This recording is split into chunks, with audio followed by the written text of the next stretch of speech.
ఇప్పుడు హిజ్కియా గురించి చిన్న మాట చెప్తా. హిజ్కియా చావలసిన వాడు బ్రతికాడంట. దేవునికి స్తోత్రం చెప్పండి. ఎలా బ్రతికాడు? ఒక రోగం వచ్చిందట.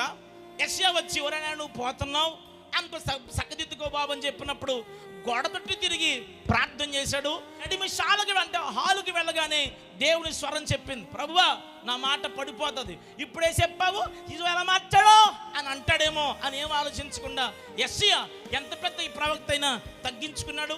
బైబిల్ అంతట్లో పెద్ద ప్రవక్త ఈయనే అని చెప్పబడిన తగ్గించుకుని రాజుగారండి మీకు దేవుడు చెప్పాడు కదండి, ఆ మాటకి తీసుకుంటారంటండి అని చెప్పాడు.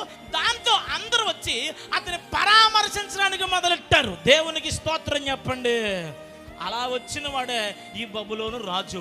ఈ బబులోను రాజు వస్తే రండి రాజుగారు ఎంత పెద్దలని చెప్పి, ఇదండి మా బంగారం అంతా ఇక్కడే ఉందండి, ఇదండి మా వెండండి, ఇదండి మా గంధవర్గం అండి, ఇదండి మా ఆయుధాలండి అని అన్ని చూపించిన తర్వాత వచ్చాను కదా యెషయా ఇలా వర్రా అన్నారు.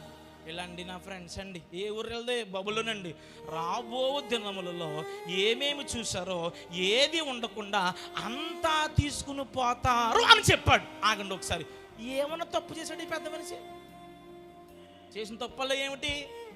తన ఇంట్లో సమస్తము చూపించాలంటే అంతే. ఏ పాపం చేయలేదు, కొన్ని కనీసం దానికి ఓ బొట్టెట్లేదు, ఓ దిష్టి తీయలేదు, ఓ కొబ్బరికాయ కొట్టలేదు, ఓ తాయిత్తు కట్టలేదు, ఇదేమి చేయకపోయినా చూపించిన పాపానికి అంటాడు కదా రాబో దినములో ఏముండదు అన్ని ఎత్తుకెళ్ళిపోతారు అని. ఎందుకన్నాడు చెప్పనా?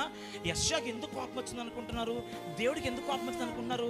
ఆ సమయంలో ఇసుక చూపించాల్సింది దేవుణ్ణి చూపించాలి, ఇంట్లో ఉన్న సమస్తమైన వస్తువులు కాదు. అయ్యా ఇదేది నన్ను రక్షించలేదండి, నా గంధవర్గం నన్ను రక్షించలేదండి, నా బలము నన్ను రక్షించలేదండి, నాకున్న బహు భార్యలు నన్ను రక్షించలేదండి, నా ఆస్తి రక్షించలేదండి, నా ఆయుష్ రక్షించలేదండి, నన్ను రక్షించిన దేవుడు ఆడుగోనండి అని దేవుణ్ణి చూపించాలి.